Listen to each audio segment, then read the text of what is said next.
Qasim Sueimino is a 24-year-old young man who attended Southern Illinois University and graduated in 2015, and he recited the Quran, chapter 59, verse 18 to 24.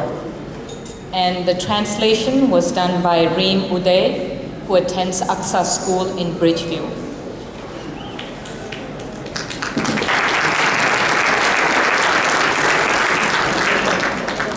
Esteemed community leaders, elected officials, honored guests, ladies and gentlemen, brothers and sisters, Assalamu alaikum. Peace be upon you. Buenas noches. I am Tabassum Halim, the Executive Director of the Council of Islamic Organizations of Greater Chicago, and your MC for tonight's 24th Annual Community Dinner. On behalf of the Board of Directors of CIOGC and its staff, it gives me great pleasure to welcome all of you here today at this great gathering of the Chicago Muslim community and our closest friends. And among those friends whom we hold so dear, we're honored to recognize our special guests. Please hold your applause until each of them have been named.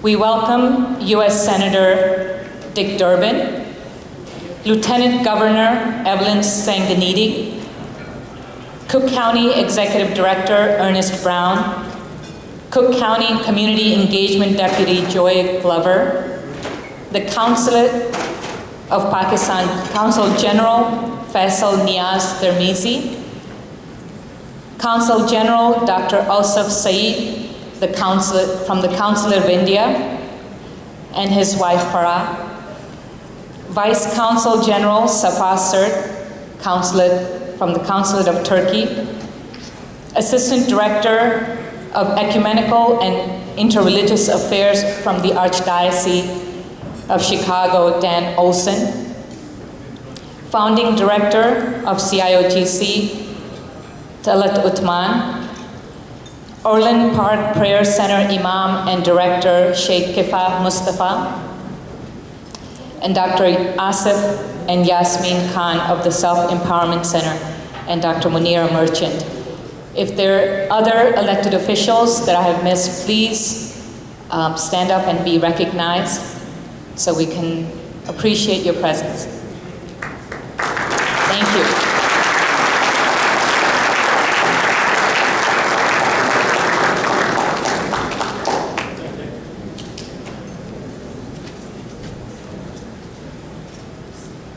So, no other election year in recent history has brought the social currents of our country into such sharp focus as the 2016 presidential election.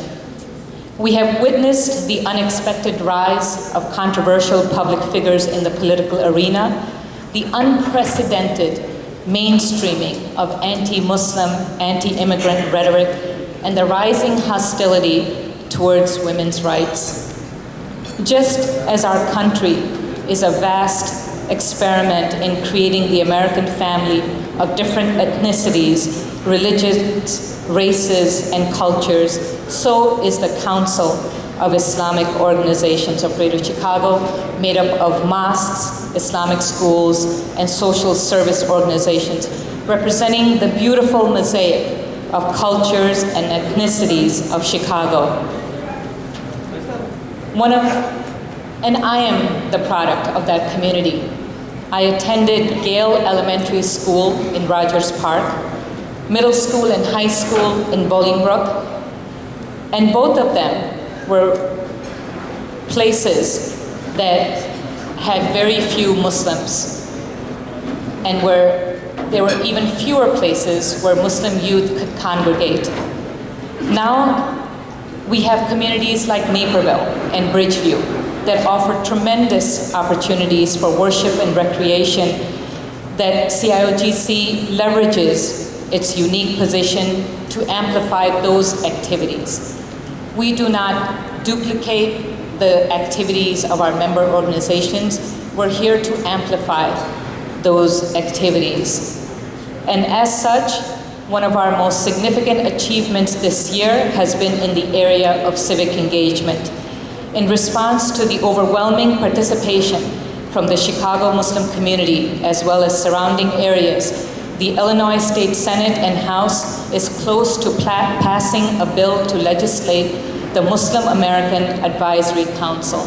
Now more than ever, we need your continued engagement. Our youth department has continued to strengthen the ties of American Muslim youth to their communities and to each other.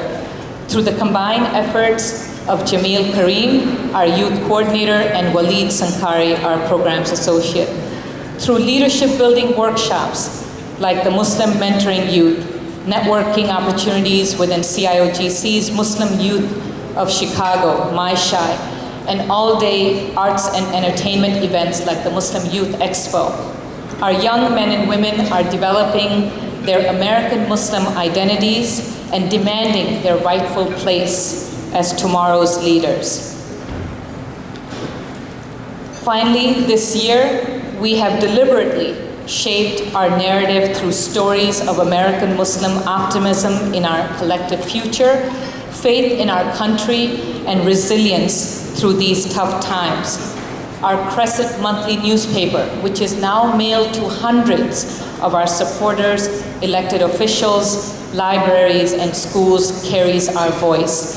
We invite you to read, reflect, and comment on all our articles. I'm privileged to work alongside a staff that brings renewed energy and enthusiasm each and every day.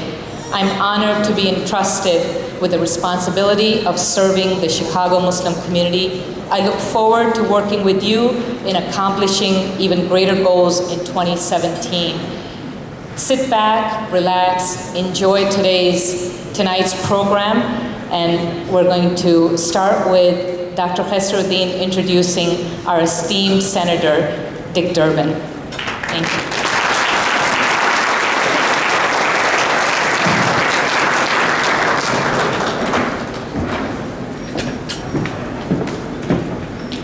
Assalamu alaikum.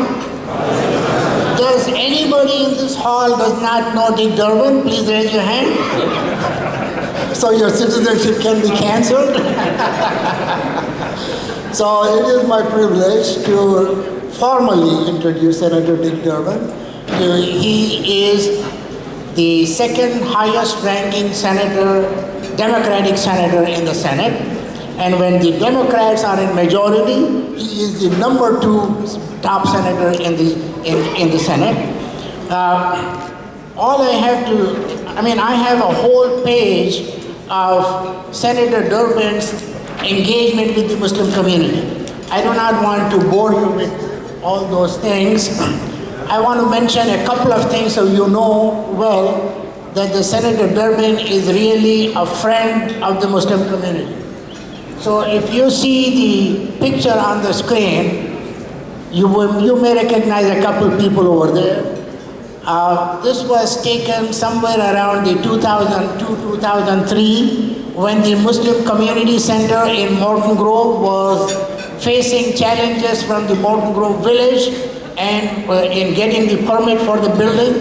All those here from MCC, will you please stand up and thank Senator Durbin for his involvement in getting that thing done?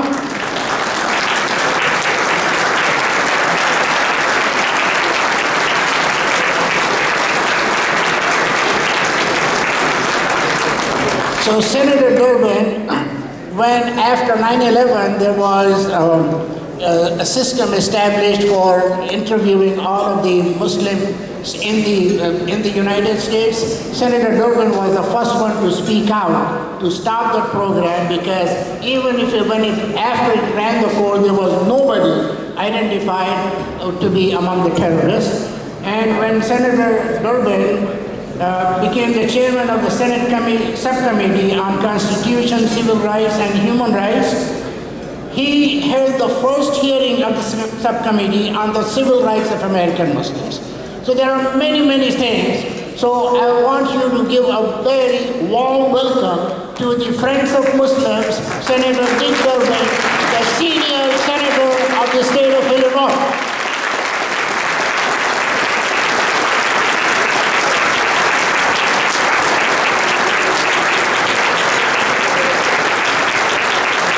Thank you so much for that introduction. Shalom Aleichem.